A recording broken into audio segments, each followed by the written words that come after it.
नमस्कार, मैं सौरभ सचान और आप देख रहे हैं एमपी लाइव। आज बात होगी किसानों की। वो किसान जो लगातार लाइन में लगा हुआ है सिर्फ 2 बोरी यूरिया के लिए। सरकार उसे यूरिया नहीं दे पा रही है। किसान लगातार लाइन में लगने को परेशान है। खेतों में पानत का समय है लेकिन उसका आधा समय यूरिया लेने के लिए बर्बाद हो रहा है। आखिर ऐसी स्थिति क्यों बन रही है? सरकारें अपने कलेक्टरों के माध्यम से कह रही हैं कि हमारे भंडार भरे हुए हैं, खाद की कोई कमी नहीं है। अगर कमी नहीं है तो किसानों को ये खाद मिल क्यों नहीं रहा है? आखिर खाद की इतनी कालाबाजारी क्यों हो रही है? आम रूप से अगर किसी दुकान से आप खाद खरीदेंगे तो आपको मिल जाएगी, लेकिन उसके लिए 100-150 रुपये ऊपर कालाबाजारी के रूप में आपको देना पड़ेगा। आखिर ऐसी स्थिति क्यों बन रही है? सरकार खाद की आपूर्ति क्यों नहीं कर पा रही है?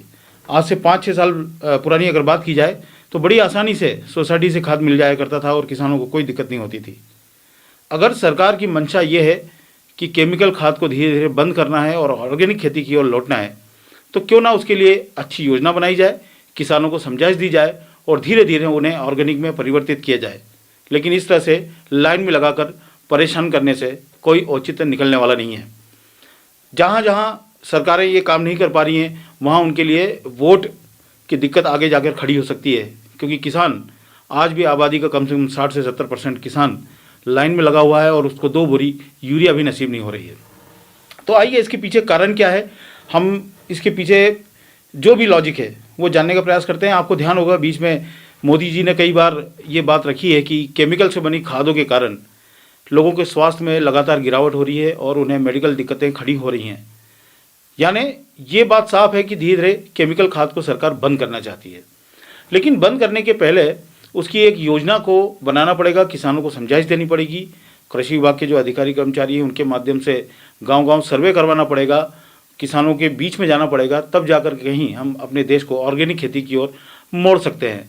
इसलिए ये बात कहना कि खाद के भंडार भरे हुए हैं और खाद खूब सारा उपलब्ध है लेकिन किसान फिर लाइन पर क्यों खड़ा है, इस तरह की झूठी बातें करने से कोई लाभ नहीं होगा। हमें इस पर एक बड़ी दूरगामी योजना बनानी होगी ताकि फूड सिक्योरिटी भी बनी रहे, हमारे देश का उत्पादन भी ना घटे और हमारे देश में अच्छे स्वास्थ्य का जो स्थान है जो हम चाहते हैं बनाना वो भी यहाँ पर बना रहे और किसानों को भी लाभ मिलता रहे। आज की तारीख में लगातार झूठी बातें कही जा रही हैं, प्रशासन के माध्यम से वीडियोज़ जारी किए जा रहे हैं और कहा जा रहा है कि खाद हमारे पास इतने रैक आ रहा है, इतने टन खाद हमें उपलब्ध हो रहा है, लेकिन लगातार किसान पिछले 1-2 महीने से खाद के लिए परेशान चल रहा है। इस ओर सरकार को विशेष ध्यान देने की आवश्यकता है। और जब यही किसान सुबह 5 बजे से लाइन पे लगता है, दोपहर तक उसके अंदर एक असंतोष की भावना आ जाती है सरकार के प्रति। इसलिए एक दूरगामी योजना बहुत आवश्यक है।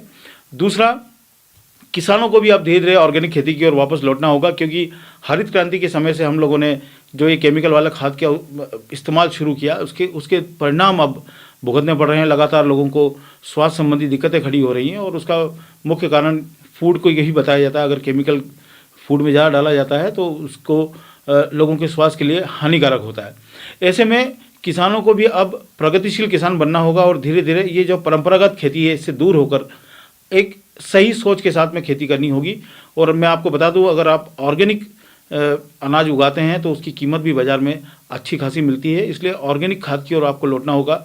गोबर की खाद है और अन्य जो गाय का जो पेशाब होता है उससे बनने वाली खाद है, इस तरह की चीज़ों का अगर आप इस्तेमाल करेंगे, कीटनाशक का इस्तेमाल ना करें और केमिकल वाली खादों का इस्तेमाल ना करें, भले थोड़ा उत्पादन जरूर प्रभावित होगा लेकिन आपको उस फसल की कीमत भी बराबर मिलेगी, यानी आपका जो लाभ है वो बना रहेगा।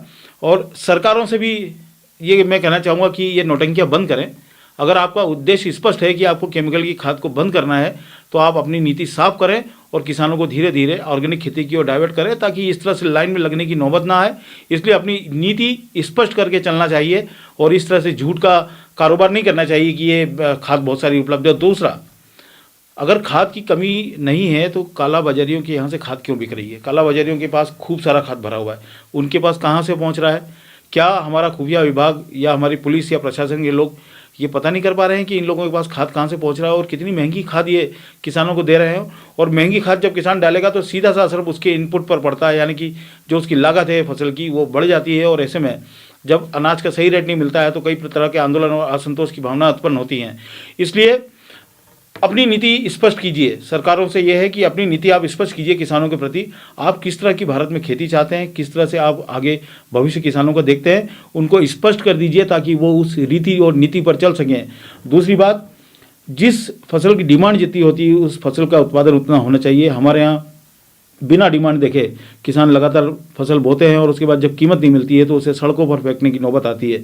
ऐसे में अब किसानों को शिक्षित करने की आवश्यकता है और ये इसकी जिम्मेदारी कृषि विभाग के अधिकारियों की है, कर्मचारियों की है। इन्हें फील्ड पर जाना चाहिए और किसानों को बताना चाहिए कि आपको कौन सी जीन्स कितने रकबे में लगानी है और कौन सी फसल ज़्यादा उत्पादन करने पर आपको लाभ नहीं मिलेगा, किसका एक्सपोर्ट करेंगे तो फ़ायदा मिलेगा, भारत किस किस फसलों का एक्सपोर्ट करता है, किसका इम्पोर्ट करता है, इसकी शिक्षा किसानों को दिए जाने की बहुत आवश्यकता है। इसलिए आइए प्रयास करते हैं कि किसानों के लिए एक लंबा होमवर्क हम करें और उनके लाभ के लिए आगे आगामी 2-4 सालों में उनको ऐसा शिक्षित कर दें कि वो ऐसी फसल का उत्पादन करें जिससे हमारी खेती एक व्यापार में तब्दील हो जाए, एक उद्योग में तब्दील हो जाए, जिसका हमारा पुराना सपना रहा है। और सरकार का भी कहना था अब तक कि हम किसानों की आय दुगनी कर देंगे। आय दुगनी करने के लिए प्रयास की भी आवश्यकता है। अभी हाल फिलहाल में तो ये नज़र नहीं आ रहा है कि सरकार की कोई मंशा है कि इनकी आय दुगनी की जाए। फिलहाल तो किसानों का नुकसान ही नुकसान हो रहा है और आज भी वो लाइन पर लगने को मजबूर है। ये वीडियो आपको कैसा लगा हमें कमेंट के माध्यम से बताइए। कमेंट में आप ये ज़रूर बताइए कि आपके यहाँ क्या समस्या आ रही है, क्या आपके यहाँ खाद उपलब्ध है, सरकार जो कह रही है वो सच है या झूठ है। आप कमेंट के माध्यम से ज़रूर बताइए। चैनल को लाइक और सब्सक्राइब जरूर कीजिए। बहुत बहुत धन्यवाद।